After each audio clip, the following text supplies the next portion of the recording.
Good afternoon, everybody. We have Chris Eger and Richard Williams from from the um, Plum Tree Studio with us today, and we'll be getting back to them in just a minute. I do want to make a shout out here for Luscious Moss Studio, that's owned and operated by Chad Christ in Edwidge, Washington, and he has a highly creative and collaborative environment for primarily drummers and guitarists, but he does do other kinds of production. He produces my music. You can find him on Facebook by Luscious Moss or Chad Christ, and I'm sure he can help you with your needs. With that being said, the first question that I want to ask you guys, I'm glad you're here today. Thank you for joining us. How did you get started, Chris? I mean, I hear everywhere how good you are. It doesn't matter who I'm talking to. If they know you, they say, man, he really got it. Well, thank you. It's good to be with you today, Joy. And my start, both my parents are musicians. Right, your dad. Yeah, very musical family, all across the board. And I started on piano actually when I was 6 years old. So I took piano from first grade through high school. Never really applied myself. It wasn't like a passion, but it was, as my parents knew, it was the best foundation for anything musically that I would go on to do for the rest of my life, which is exactly what ended up happening. At 12 years old, I saw a video of Stevie Ray Vaughan when he played at Austin City Limits, and I immediately had to go home and pick up a guitar for the first time. How old are you?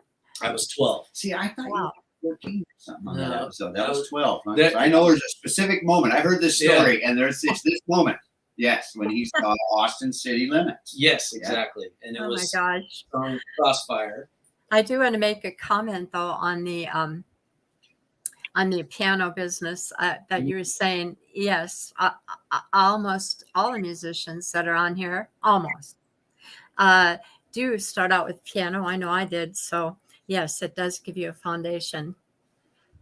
Gosh, I got something coming up here that I can't. Oh, anyway, excuse me. I got messages popping up here that never come on here before. Yeah, it looks like Michael McMath. Oh, is he on there? Yeah. Hi, Michael. I can't see you for some reason. Mine isn't working. All right. Guys, if you see anybody pop up, I'll let you handle that because I can't, for whatever reason, mine doesn't want to give me that information today. Okay, we'll do. All right. So you're 12 years old. You're watching.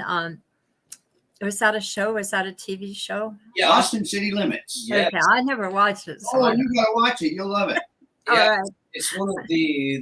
I think it's probably the longest running music series. And it's PBS. Time. It's a public broadcast. Wow. So there's never any commercials. Yeah, I never heard it. I live a confined life, apparently.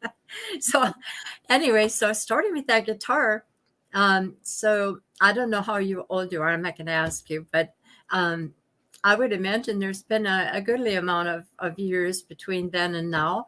So what happened after you picked up that guitar? There's definitely enough years for me to be on matured musicians.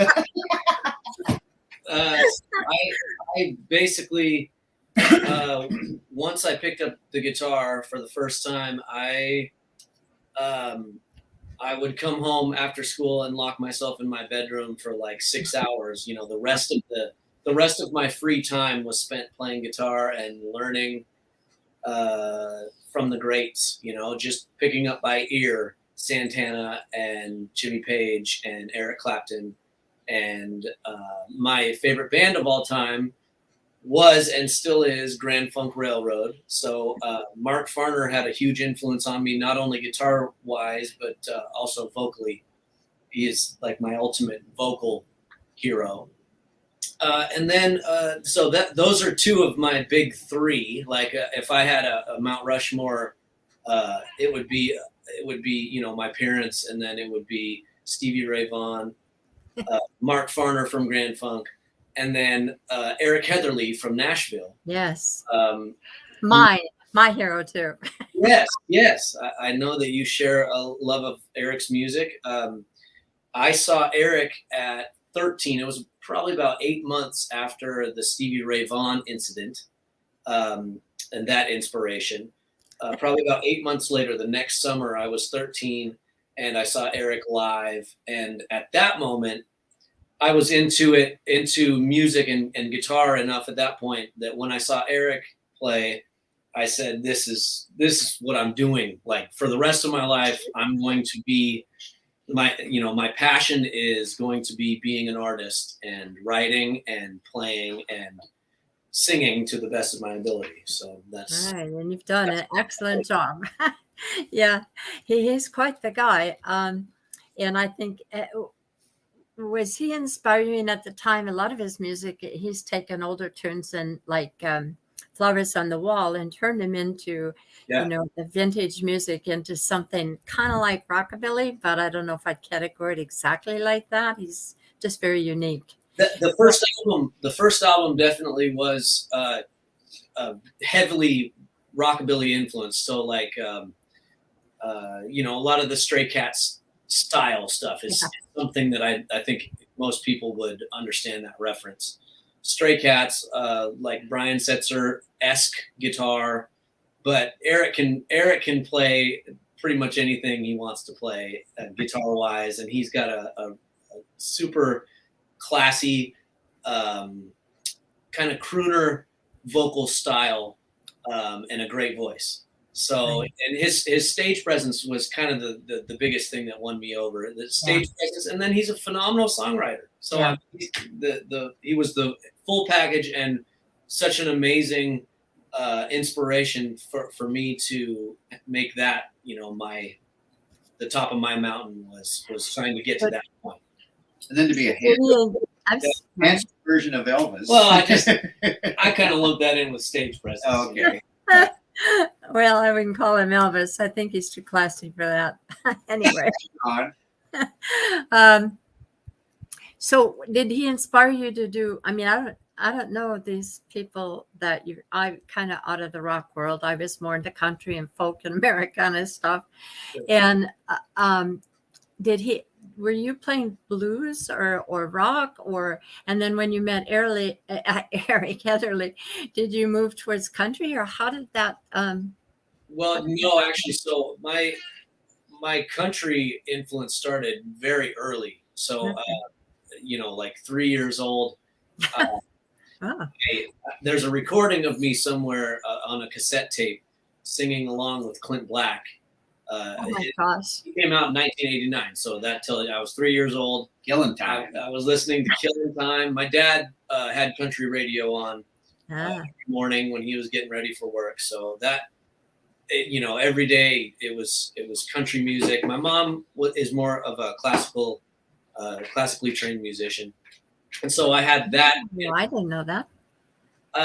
But when I got to be 9, 10, 11 years old, he started bringing in Led Zeppelin and Van Halen and ZZ Top and Cream. So more of the classic rock and heavy guitar type stuff. Yeah. And so that was my first exposure to guitar music. And then when I saw Stevie Ray, it just kind of culminated. And I was very into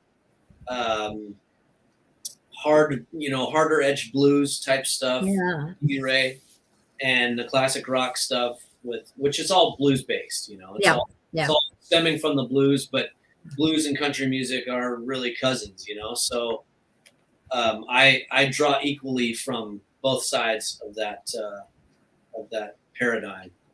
All right. So when did you finally get to play in your own band? I started playing out when I was 18, maybe at the tail end of 17. With when I was a senior, with a few friends in high school, we started a Blues Brothers tribute. And so we had two guys. I wasn't the front people in this band. It was a guy dressed up as Jake and a guy dressed up as Elwood, and I was the hired gun guitar player guy. And then when that kind of ran its course, and we weren't in high school anymore, we graduated, and some of the members went off to college, some went just worked, and the guys who I of course was sticking with music. So Right. I started my own band at that point in 2007. Was early 2007. I started my own band, and yeah, that's when my gigging life began. Again. Yeah. All right, Richard, I guess it's on you now. How did you begin? And I've heard Richard play. For anybody who doesn't know Richard, he is every bit as good as Chris, if not better. A few more years experience, maybe, I don't know. Experience, yes. I'm older, right? Uh-oh, I shouldn't have said that. But Anyway, I think it takes a little time to get a studio up and running and to have the money to do the kinds of things that it costs to do that. So anyway, so how did you get started, and what is the story on your musical inspiration? What is the story? I mean, it started early, kind of like Chris. Me and my brother Bruce got given an acoustic guitar when I was 5 to share. Then I quickly traded his half with some candy corn. For with what? With the what? Candy corn, the candy. Okay. Right? They look like little corn kernels. And so the guitar became all mine. And I must have had an aptitude, because that Christmas I got an electric guitar and amp for Christmas. And then I remember playing a 3rd grade show and tell. I played Yellow Submarine, just the intro melody. Da da da da da da da da da da. Yeah. Over and over. That's all I knew. And it's still to this day all I know of that song. I've never advanced any further on. Okay, I'll never ask you to play that song. Yeah, I don't know it. I just don't. It's the melody intro. I'm solved. I got it. And then I've always played guitar, but then school came and I played trumpet, and I was sort of had an aptitude for that. I got some college scholarships. I went to Salton High School. You know where Salton is, right? Yes. So it's a little town, and a very little town. I got a whole bunch of really touching scholarships. $100 from the church I played drums in, and this one lady in particular, my mom's friend, went around the community and just collected money door to door, and she raised $600. Wow! Oh my gosh! So I got all these scholarships, and I tried to go to college, and it lasted about 4 days, 5 days. Hillbilly kid moving to see it, but I did find a recording studio, and that's pretty much why I dropped out of life. Was I immersed myself in this internship at American Music Recording, because it was so cool. Yeah. So, what is the extent of what you do there in your studio today, and in the beginnings of that? Because I had my first engineering job in a studio at 18. So I've always been an audio engineer and sound guy. And I had said to my wife one day, "Man, honey, when are we ever going to get a studio?" We lived in this little tiny house in Everett, just had a baby. "Oh, someday we'll get a bigger house." And it's like right then I was really looking to find a bigger house. And found this sweet old 1890s farmhouse in Stanwood that had been abandoned for the last couple of years, needed some work. That had a sweet little room here for my studio, and well, you built on it quite a bit. Well, yeah, I added on 120 square feet. I would have built it bigger, but the city told me I could do 120 square feet without a permit. And then the guy says, "I just need to see your permits." "Don't need one. Look, call the city of Stanwood." And they go, "Well, of course you need a permit if it's attached." So I had to do the whole permitting process. Once it was done, and once I kept it to so I was a pain in the butt anyways. So it's sort of tiny in here, where I don't know what the square footage is, but it's tight. Are you able to, without disturbing anything, are you able to give us a look into the studio, or? I don't know. No, because this okay. It's not a laptop. Yeah, it's a tower. There's a you have a video. There's a couple videos we'll link to it that are up on YouTube. There you go. Okay. And I've taken kind of a panorama around the Yeah. You've seen a whole bunch of our videos. You get a pretty good idea because we're shooting them over, drums over here, and then we're over at the stage. Yeah. And then sometimes we're in front of the The door one take. Yeah. in the Yes. other room. So Yeah, we should probably get into Yeah. weekly. How you two met, how you ended up together and doing one take. Yes. Well, we met quite some time ago. yeah, that's right. We've been buddies in the community. I remember my first time of reading the paper. Who's this young kid playing? No, you're always skeptical on someone when you're the pro musician. You go out there, kind of spy, see if they got the chops. And man, first time I seen Chris, like, dang, Yeah. Yeah. good. And so yeah, he's gained respect from every musician from the moment they hear him. So yeah, and so I've always been a fan. And we first played together. That was Steve Rabel's jam, correct? The hotel, At the hotel. is that where we first That's played? the first time we ever played together. You were on drums. Damn. And I don't remember that.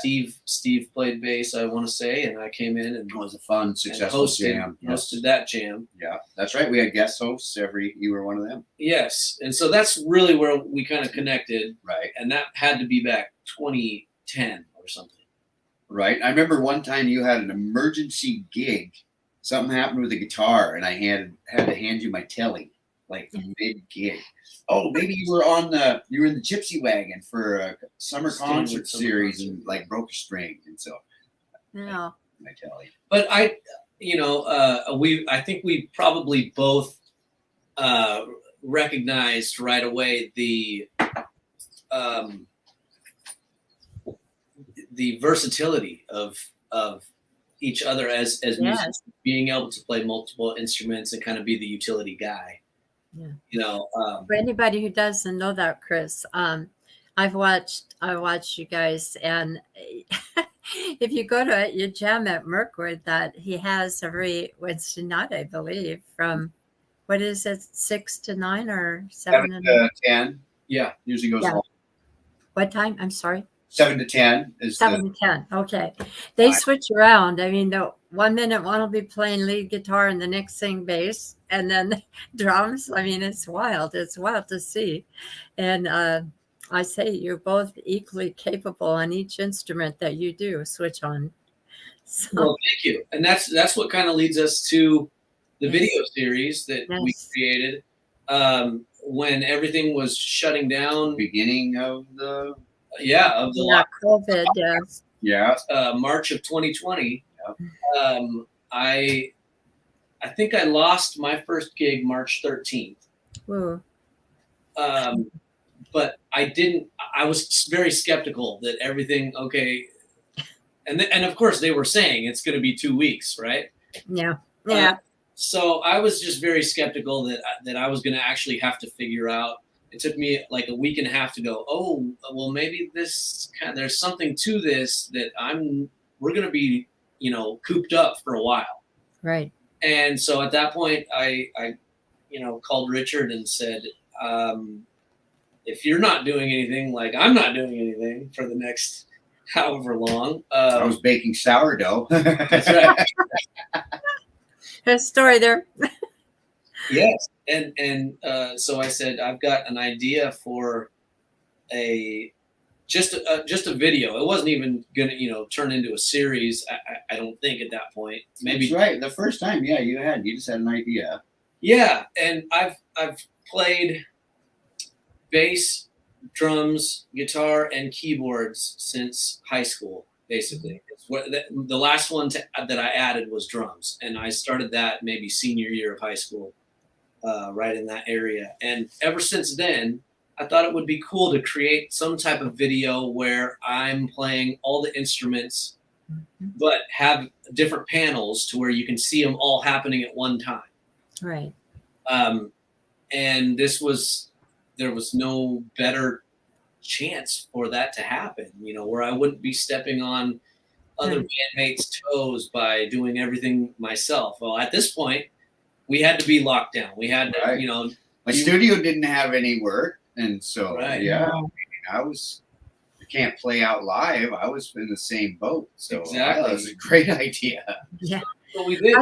We came in and I recorded, and Crossfires, because that was the song. If you were paying attention earlier, Yes. the Austin City Limits. Yeah. Not only was it a show, but it was a song-specific moment for Yes, Chris. Stevie Ray Vaughan, Crossfire. So that's why that was the #1 video. There's all made kinds that. of Yeah, for the people listening that don't know, Chris is a full-time musician. So when they shut down, he has to find a way. At that point, he had to find a way to support his life. Period. Yeah, we both did, because the studio is Richard's. and we've been so fortunate and thankful that most of our stuff is just voluntary tips and Yeah. and And Patron, don't you have Patron as well? and that Patreon. Yes. That's our new. Or Patreon, that's what. Okay, sorry. Although I love Patron, I'm a tequila guy, so I do love Patron. So, can you explain a little bit about what that is? And I do know from Jessica Linwoody, a friend of mine, singer I songwriter. saw her a couple weeks ago. She's great. Yeah, she is. Anyway, I do know that she has that, and I'm a member of hers. And can you tell our listeners a little bit about what that is, Chris, and how they can contribute and become a Patron member? It is a platform for artists and content creators, for people to be able to support what they do and basically have access to exclusive material. So in our case, we create special edition videos that we bring in a guest artist. Richard would be the guest, actually, on our next episode. All right. I won't tell you what it is, but it's a song by the band Cream. So Eric Clapton, who was a big influence on both of us. And basically there'll be for the general public, they'll only get to see a 30-second clip. The full video, you got to go to Patreon. Will be on Patreon, which subscribers, you can subscribe to our Patreon for like $5 a month, as little as $5 a month, which if our current schedule is basically we release a video every week to the general public. And then we try to get out every month. We try to get out a special edition. So that's like $1 a video. You're supporting what we do here at Luxury Recording Studios. Wow, that sounds really affordable when you put it like that. So, one of the things that I was doing during that lockdown was looking for entertainment, because obviously that was over and lockdown. And I happened to see you. It came in, I don't remember what the studio was, but you were actually performing on a stage, and they were streaming it. Fort Blanket Studio in Bellingham. Yes. Okay. Yep. That was a nice. Then it stopped. Well, it's the True Tone Audio crew that set it up. So That's not Mitch, is it? That is Steve Wood up in Bellingham. Yeah. And he has True Tone Audio sound company, which does a lot of the bigger festivals. So the Mount Baker Blues Festival is the sound there is provided by True Tone Audio. Okay, the Winthrop Blues Festival, the Sunbanks. Oh yeah, Winthrop. Yeah. Yes, so that's True Tone Audio from Bellingham. Steve Wood, the owner, and they were kind of in the same boat as everybody else that was in this, the performing world and everything that surrounds it. They were trying to figure out what to do. Well, in their warehouse, they just set up a sound stage where bands could come in, and they got all the gear. They got all the gear.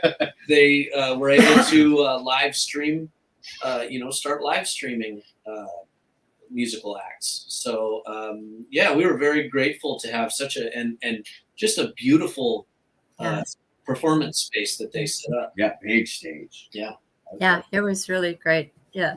So how did that play out then? Or when did that end, or how did it end, and how did you end up with Richard doing the One Take series?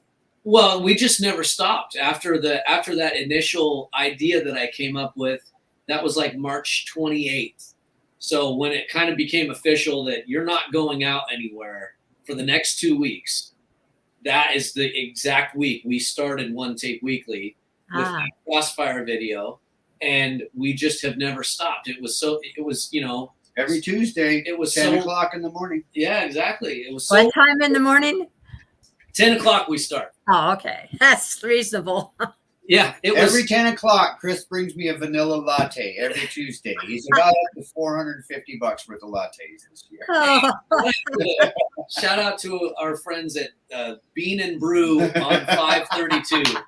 That's where I stop and get coffee Yeah. for He the doesn't what even city? see What his city is that? That's What in city, guys? right here, Where? just Yeah. down the road from here at the Stanwood. studio. Where are you located? I don't know. Stanwood. Oh, Stanwood. Okay, got it.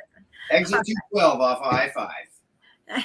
All right. Just a side note here. I tried to contact Plum Studio because of Chris to see if you rented out practice spaces, because I had a gig coming up in La Conner and I never got an answer. I'm bad at some things. Yes. I'm not sure that I ever seen anything, but I do have. Did you call the landline? I don't know. I just called the number online because I didn't know. It's plagued with nothing but spam calls, like Uh, 95%. So it kind of gets forgot about a lot. And uh, every now and then there's a juicy good one in there that you forget. But I don't remember ever seeing it. Maybe it's still on there. well, Oh, I don't. It's a tiny place, and I am currently. I think my website guy has just put the final touches on the little tweaking of the website he's done. So, cool. and that's Yeah. plumtreemusic.com. What is it called? Plumtree Music. Plumtreemusic.com. I will definitely The look that idea up. for me to change it from Plumtree Recording Studio to Plumtree Music, because I also give drum lessons, I give guitar lessons. Oh, Kind of like this as utility guy. We produce, we do different things. So yeah, Plumtree Music, all things music.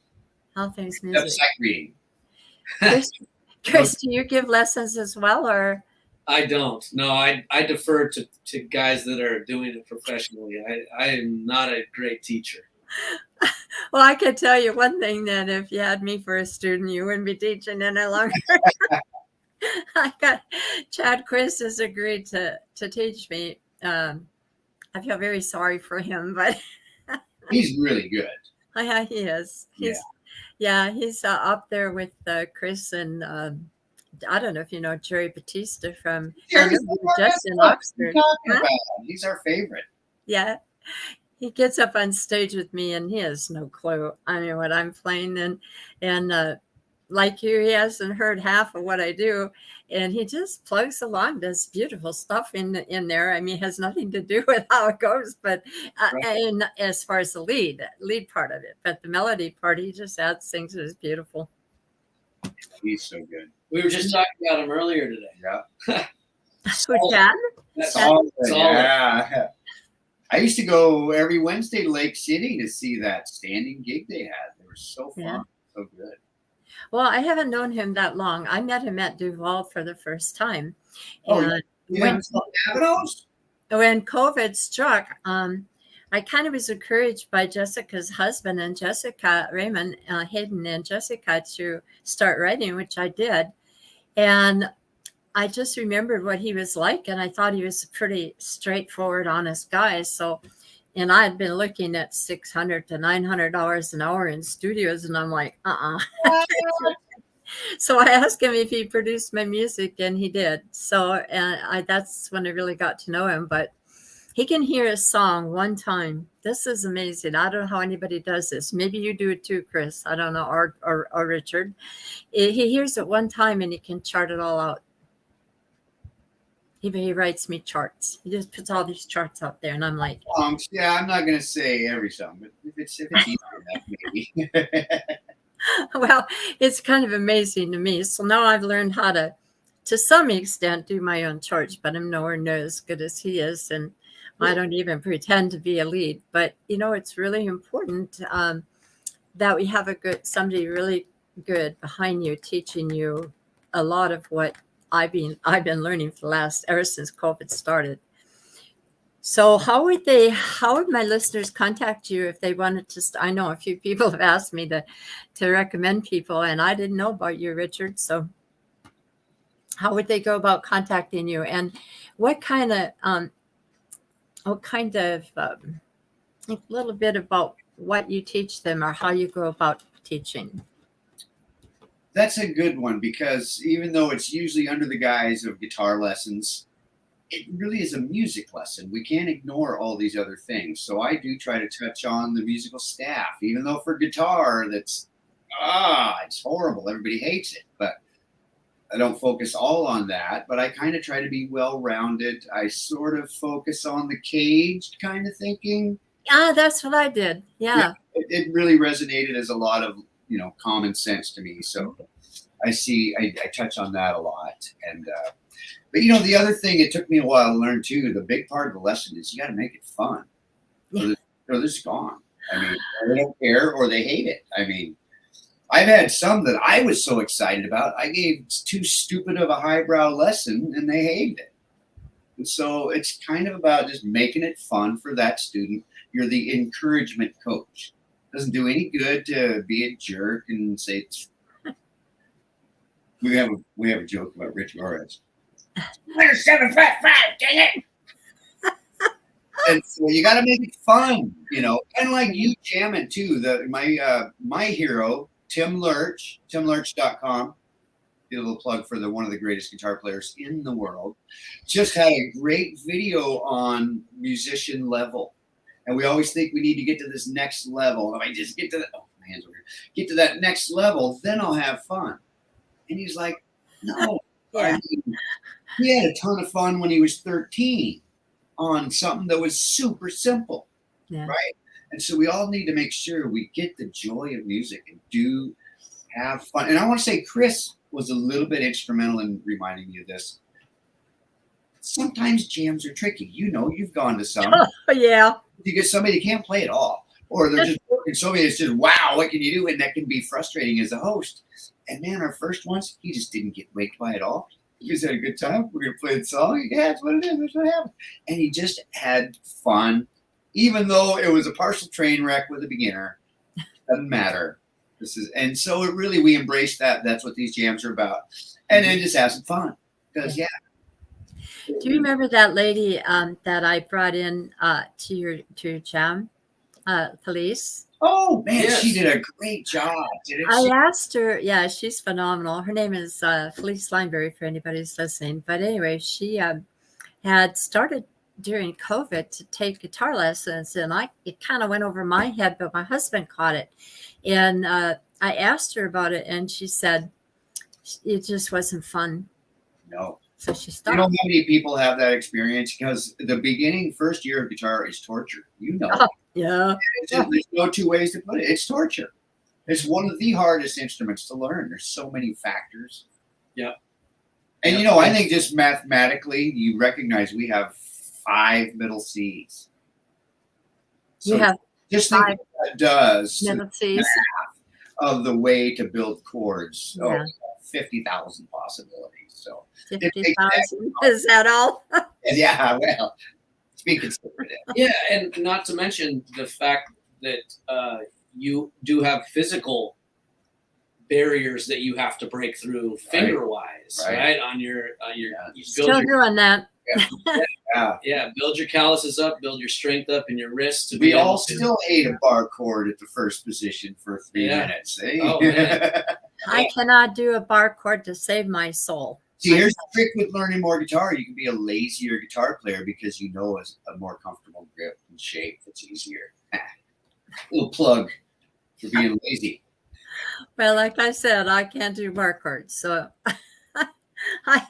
I've tried it. The fingers just don't seem to want to go there, and I think as you get older, your fingers probably, the chords or something shrink up. So no matter how many of these exercises, it's just painful and everything's harder than boring. Yeah, I probably lucked out in the fact that the only guitar lesson I ever had from someone else was from my dad when I hit within the first week or so of that Stevie Ray video. Yeah. And he kind of noticed, oh, he's been playing guitar every day here for the last week. And he came in, And so I'm just doing single note lines, trying to cop the solo from Crossfire Right. or a Santana song or something. And he showed me a bar chord, just a standard 6-string root bar chord. And he said, you can use that up and down the neck, whatever the bottom note is on that chord, that's the chord you're playing.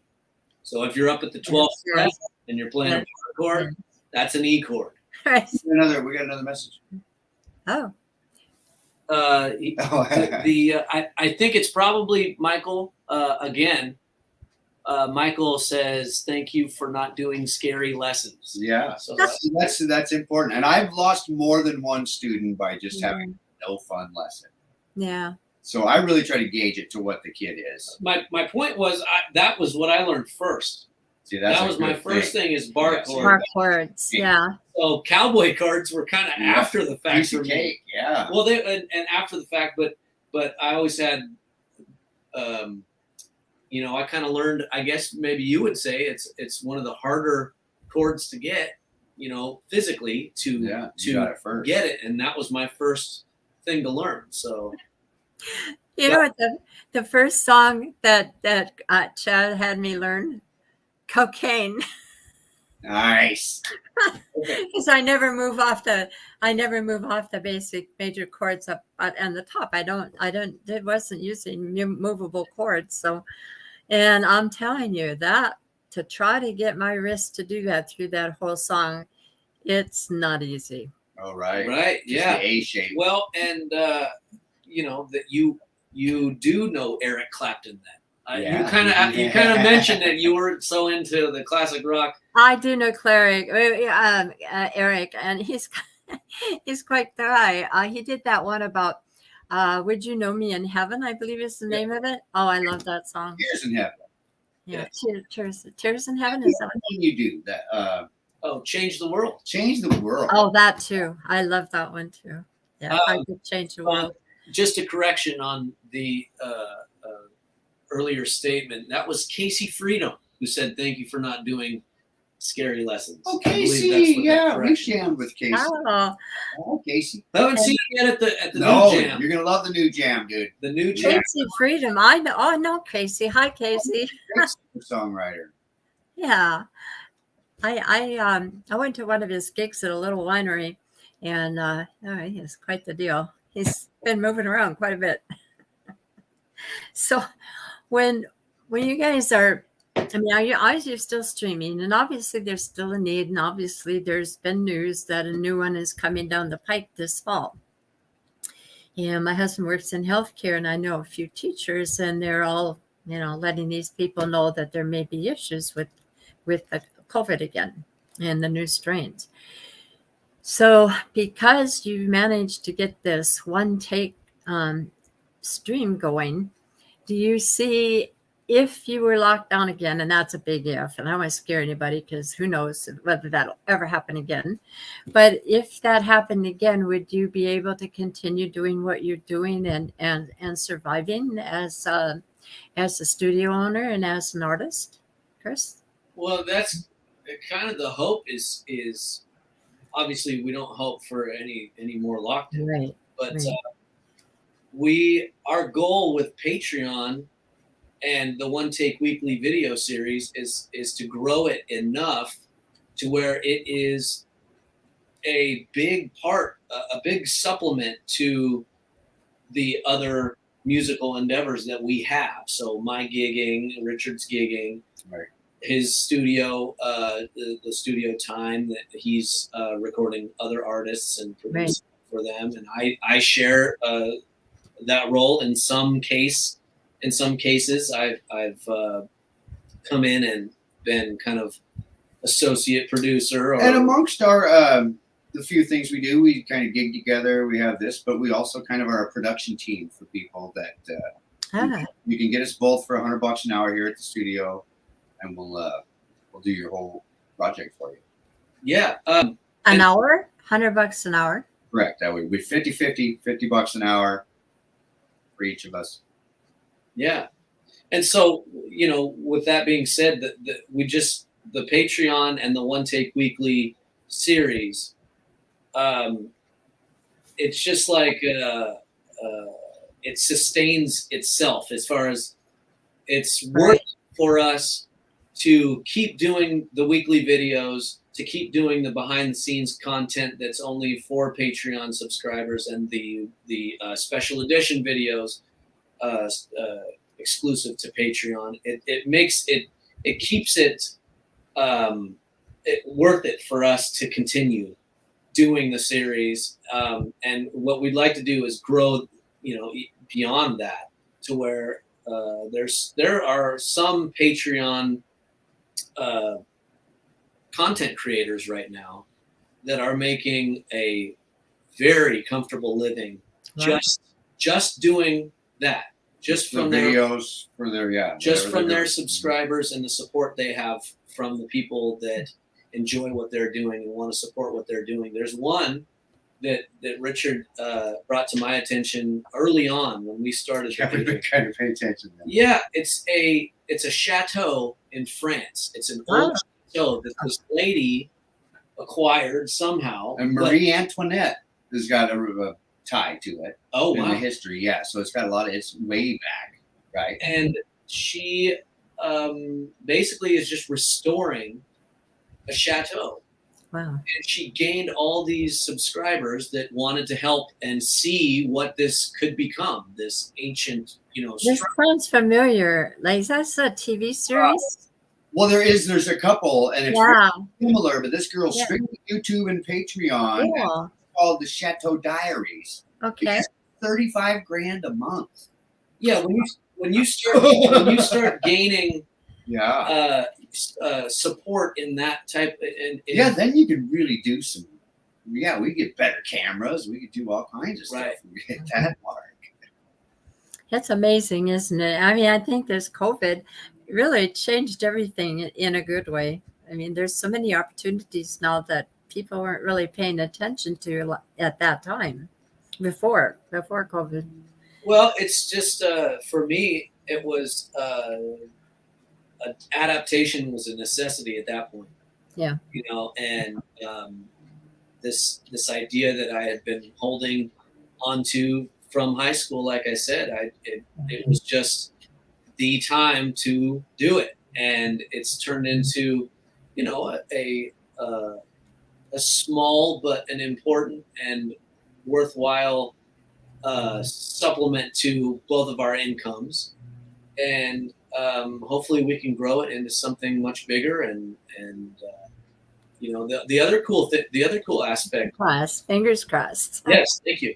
The other cool aspect to this series is the fact that it's a great marketing tool, not only for me and my band and gigging career, but also to the studio here and Richard's. Right. Yeah. I mean, just same likewise for me. I'm having to mix these things in an hour. So so every episode, he's mixing these things in an unbelievably quick time.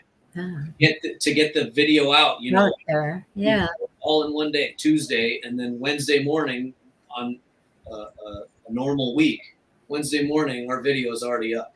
Yeah. So, and the other thing, I'm not sure if a lot of people catch too, but in the title is One Take Weekly. Yes. The camera doesn't go away. Chris never makes a mistakable song on every one. So that's just a little subtle thing that a lot of people don't quite get. So, I mean, it's the next skill level as a player to accomplish our series. Just another bit. That's awesome. I got to tell you a story about that. I was with Duval at the gym. I was kind of intimidated, and I turned to Chris and I said, "I feel like such an amateur." And he said, "It's all smoke and mirrors." Yes. There's a lot of that, isn't there? Yeah. Just a little caveat on what Richard just mentioned. It is one take weekly, so meaning the camera never breaks away. Once the song starts, it doesn't break away, so it's a continuous take. But it's one take weekly, not first take. Yeah, a lot of people not necessarily the first take. Although there are a couple. There are some. We call that the little inside baseball here. We call it the golden take. If yeah. I get the one take that we use, if I get it the first attempt, the first take, that's a golden take right there. Guys, I want to take a minute. I'm beginning to see a little bit of this stuff, but like I said, I haven't found the thing that's going to give me bigger print here. So I think we've got a few more people in here. Do you see anybody in there that you'd like to, or anything in there you'd like to respond to? Casey Freedom mentioned when we gave him a shout out and scolded him for not coming to the Mirkwood.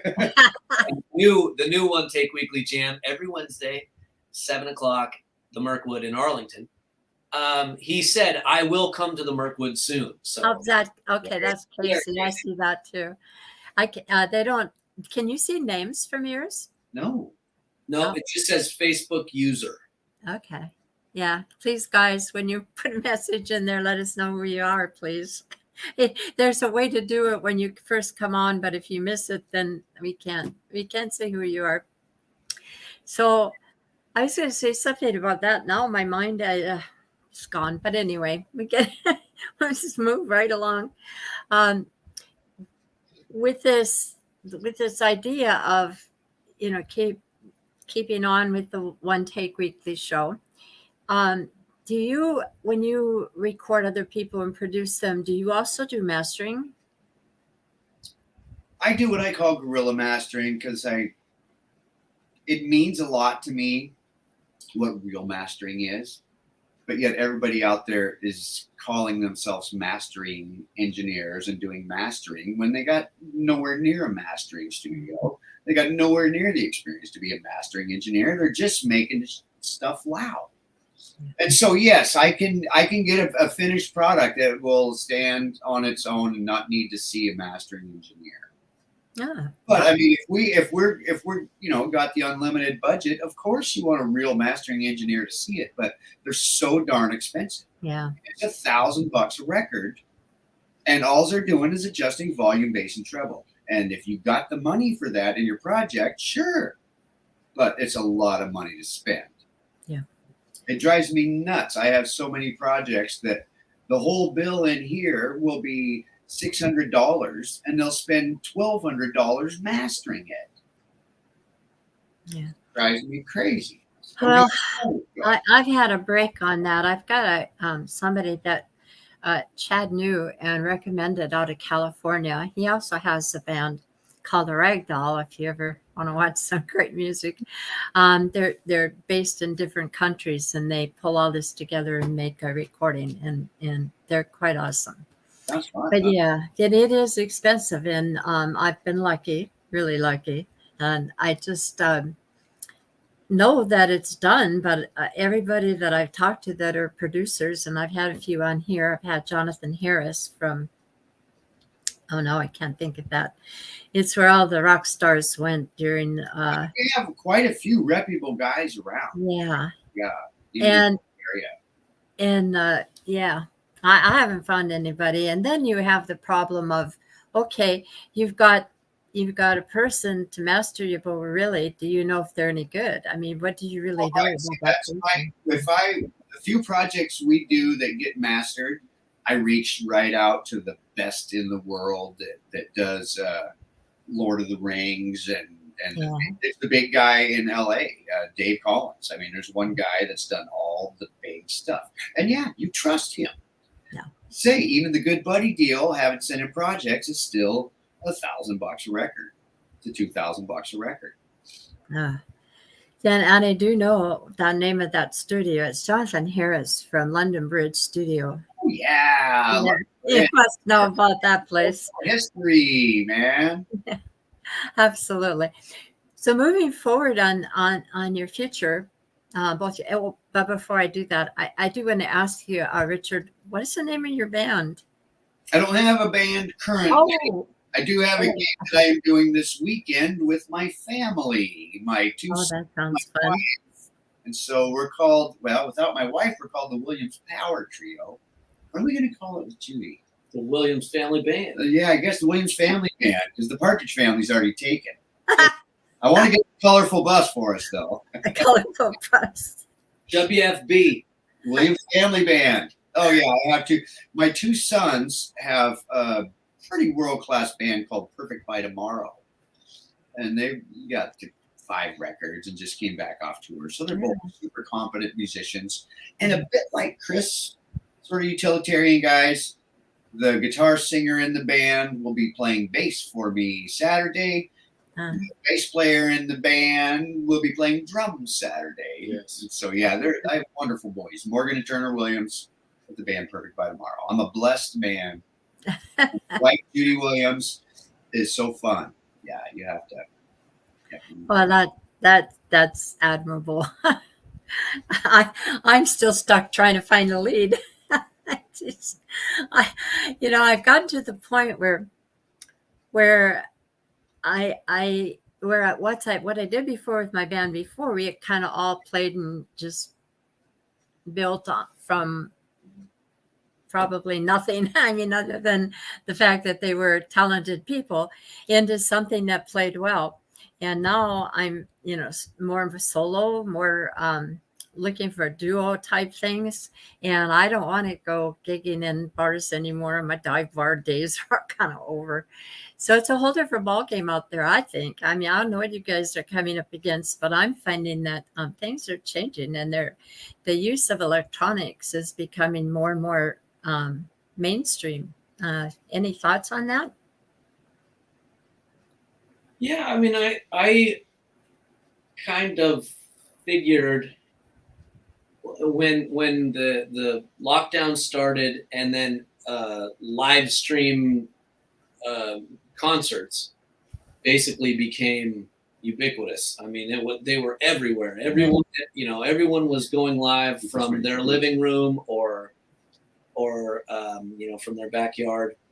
I kind of thought that it would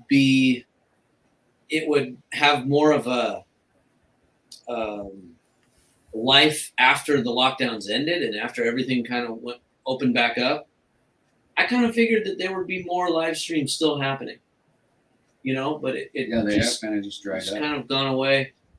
So, a lot of people still do maybe once a month or something, but that I see, but not so much widespread as they used to be. Rod Cook, remember, he used to go live too.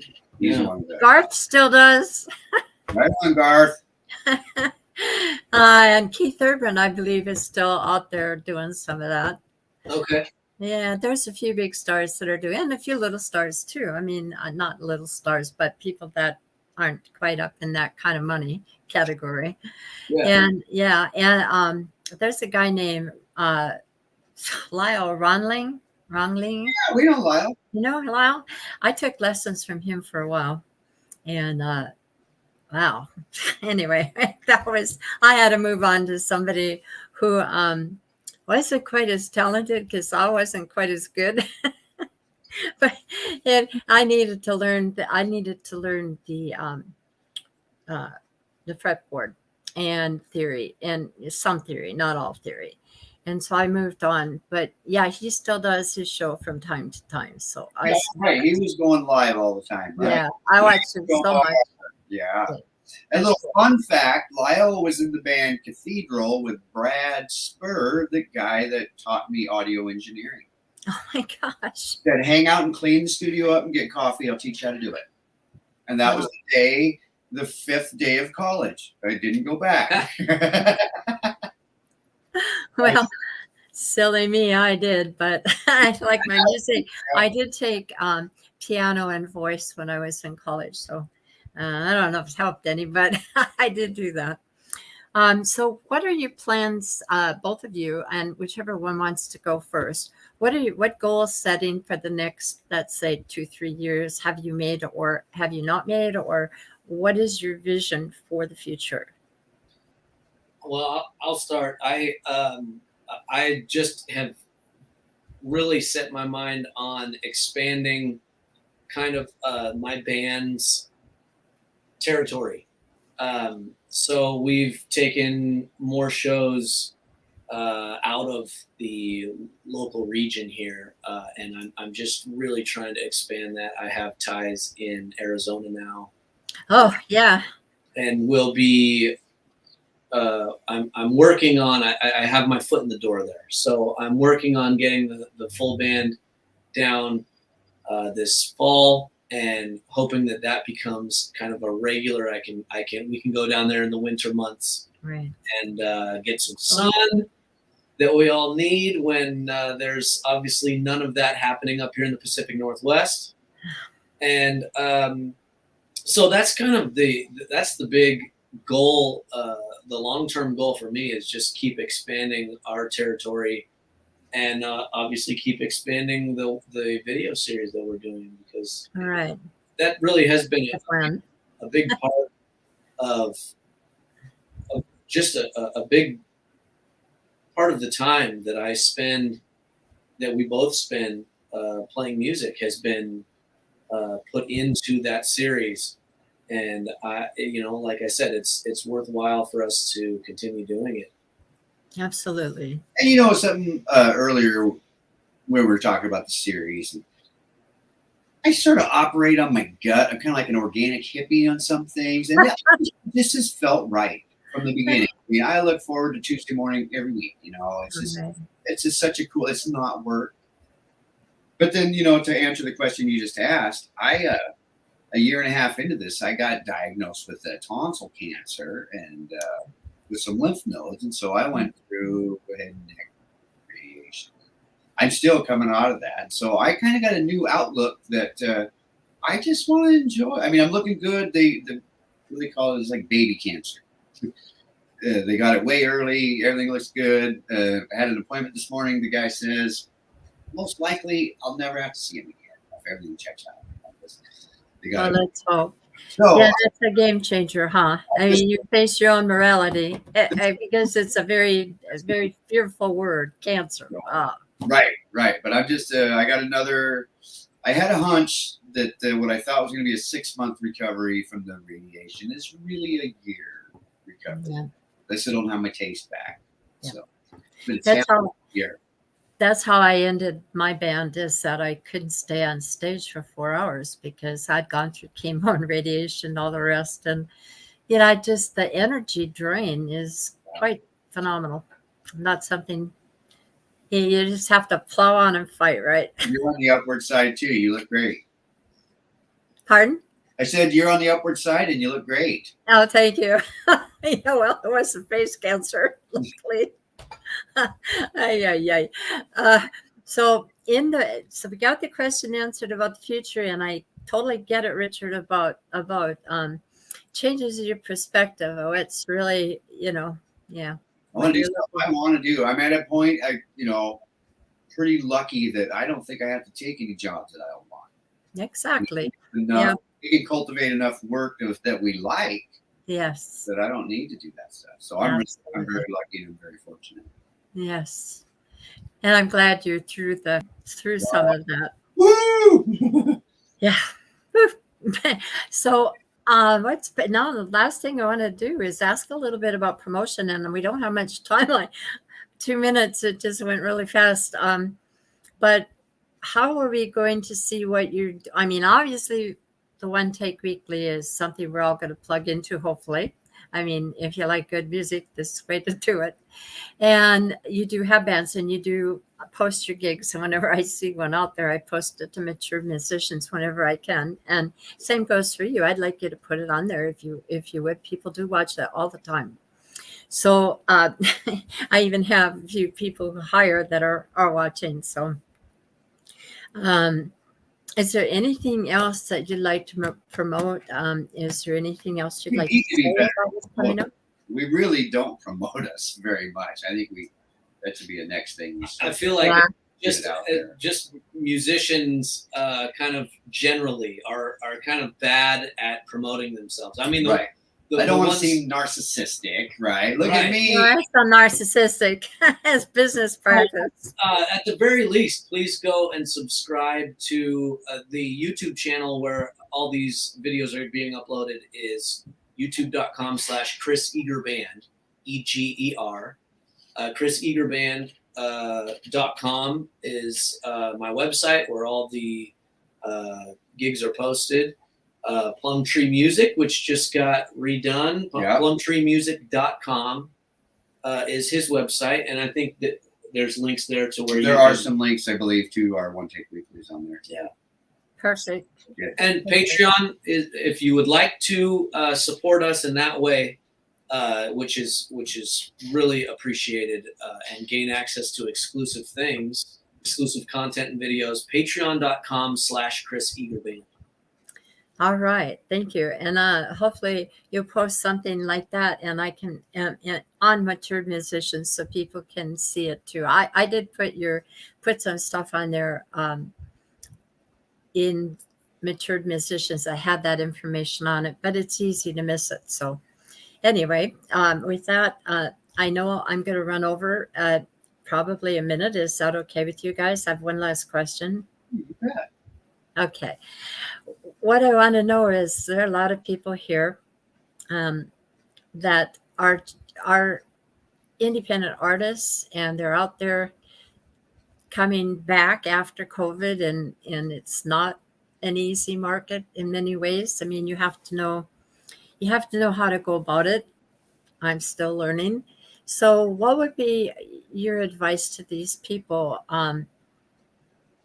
given from your experience? What would you advise them if you had some thoughts about what they might do, or advice on how to become a Chris Eger or a Richard Williams, or like you, not you. For me, what I'd like to mention is what the thing that I've been working on most recently in my career span. I would say I have learned that interaction with a live audience, and this became very clear when live audiences were no longer there during COVID, right? So the interaction that you get during a live performance with an audience and cultivating that that relationship is where I've really tried to gain, I've tried to gain knowledge and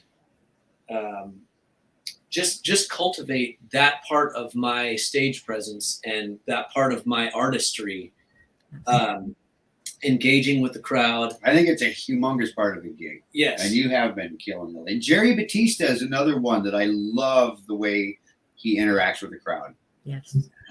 So I would say that's kind of an X factor when I go to see someone, and they either just don't acknowledge that anyone's listening, or are just kind of in their own world.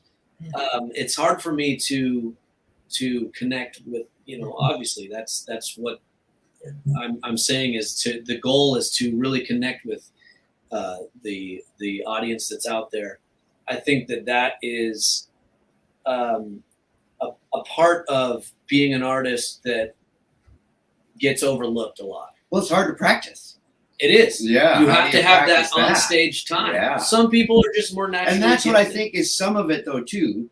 You've logged so many million gigs this last decade. You are now so comfortable at that talking that it takes people years and years to get over that nervousness of talking to a crowd. Public speaking is not easy. Yeah, and it is different than the actual performance of music itself. Totally. Just the banter and being engaging with the audience. In fact, another thing that the films are showing, when you talk to the crowd, it's very clear and easy to understand. And when I talk to the crowd, I speak way too fast and nobody can understand what I said. So I'll work on that.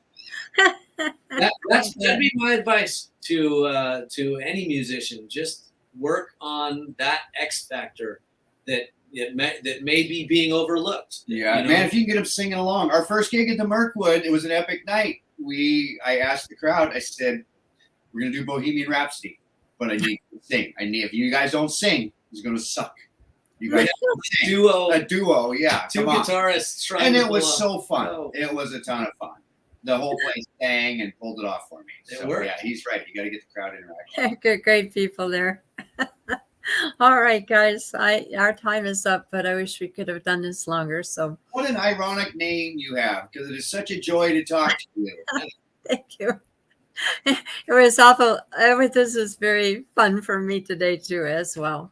And I really do respect you, Chris, and I love the concert. I was with every penny I went to, and I want to know you better, Richard. Yeah, well, I'm going to try to come down and jam with you more in Duval. That was fun. All right, good. Hopefully, more people from this area will be watching this. They often watch afterwards. So Is that one close for you, the Duval Jam? That's close. yeah, it's 10 miles from here, That's not bad. right down the hill. It saves me gas. Yay. Anyway, guys, have a good rest of your day. I will be joining appreciate Patreon. Patreon. Yes. Patreon. / Chris Eger Band. Okay, I'll be watching for your gigs, Chris. You know, I've been doing this for a year now, and there is just so many people to go and see. I just don't have enough time. I need to clone myself. But I hope to catch you, both of you, somewhere. And it's going to be a little hard for me to get back to Mirkwood, but I'll come out sometime in the future for sure. Thank you. Thanks. All right, guys. Thank you so much for watching. Coming and interviewing with us. Bye-bye. Bye-bye. And that's it for today. There will be no show on 4th of July Monday. I hope to take a rest, and we'll see you after that. I don't know who's going to be our guest at that time. I'm still working on it. So everybody have a good day. I hope you enjoyed this interview. Till later. Bye.